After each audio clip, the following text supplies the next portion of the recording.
waxaa maanta si rasmi ah uga bilaabmay magaalada Laascaanood ee xarunta gobolka Sool olole ballaaran oo lagu ururinayo cashuuraha kaasoo hormood ka tahay wasaaradda maaliyadda iyo waliba waaxda cashuuraha bariga ee gobolka Sool dadweynaha ku dhaqan magaalada Laascaanood ayaa si ballaaran u soo dhaweeyay ololahaasi bismillaahir rahmaanir rahiim waajib cashuurtu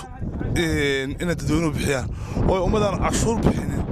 waxa ay heli kartaa waxa loo qaban karo ma jirto cashuurta dalka laga qaadayo dadka loogu qabtaa haddii horumarin tahay haddii mashaariic waxbarasho tahay haddii dhismayaal tahay haddii gaadiid tahay waxa lagu qabtaa waa cashuur ummaduna waxa la cashuurtu dadka reer Laascaanood cashuurta ku baaqataa mid maaliyad ha noqoto ama mid kale dawladda hoose shatigeeda ha noqoto dadna waxa la cashuurta bixiyaan oo dawladnimadu waa cashuurta qof cashuur bixinina ma ganacsan karayo gaadiid ma wadan karayo meherad ma furan karayo وين عشورته دلك حق لو يقول قف المواطن وبيا قصي قيب ونقطة هرمرك بالشدينا iyo horumarka deegaanka intaba waxana ka hadlay agaasimaha waaxda cashuuraha bariga ee gobolka Sool Ali oo sheegay in cashuurtu ay tahay wax waajib ah loona baahan yahay bulshada iyo waliba ganacsatada inay ka qayb qaataan sidii ay u bixin lahaayeen cashuurta ololahan ayaa socon doona maalmaha soo socda waxana ugu baaqeen waaxda cashuuraha bariga ee wasaaradda maaliyadda inay qayb ka tahay cashuurta horumarka dalka cashuuraha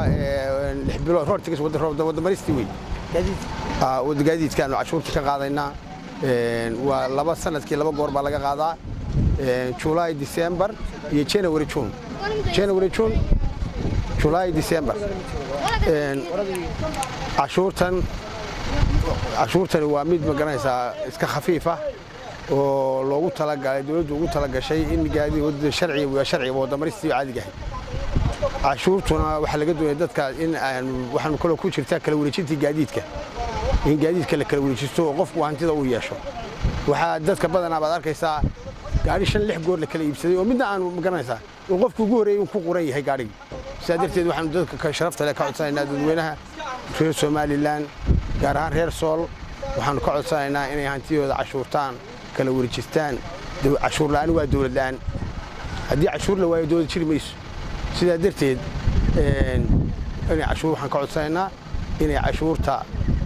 cashuurtaan oo baabuurtooda cashuurtaan ololaha waddanimka magaalada bartankeeda gaadiidkii lagu xanibayo marka imise goobood oo magaalada Laascaanood ku yaala ayaa cashuur lagu qaaday waxa lagu qaadayaa 4 meelood baa lagu qaadayaa oo ay checkpoint yaalaan 3 checkpoint iyo controlka baa lagu qaadayaa cashuurta waxa weeye wax dhib badan ma aha waa wax iska fudud waa 6 bilood waxa wehelisa kala wareejintii baa wehelisa oo qofku inuu hantida leeyahay uu yeesho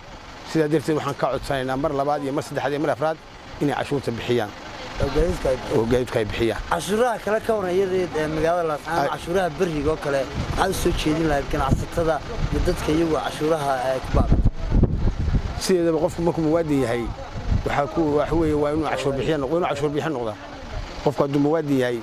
hantina leeyahay inuu hantiisa cashuurta ka bixiyo ma garanaysaa dalkiisa wax u taraysaa oo dib u dhis bay noqonaysaa waa mushaharkii macalinkiisa waa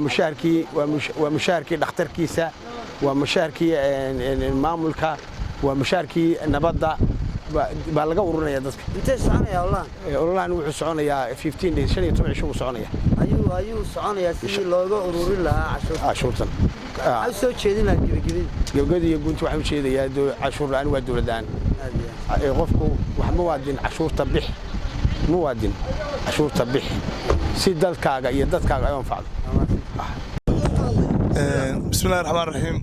waajib cashuurtu in dadweynuhu bixiyaan oo ummadaan cashuur bixinin waxa ay heli kartaa waxa loo qaban karo ma jirto cashuurta dalka laga qaadayo dadka loogu qabtaa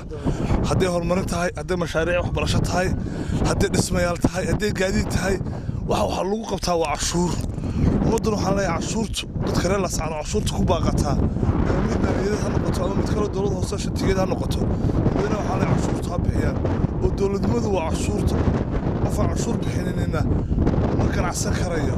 gaadiid ma wadan karayo meherad ma furan karayo وين عشورته دلك حق لو يقول قف المواطن وبيا siday qayb uga noqoto horumarka bulshadeena iyo horumarka deegaankeena intaba وبرخد عمر أحمد وربان تقرن كتمريد الصوماليلان لا سعانود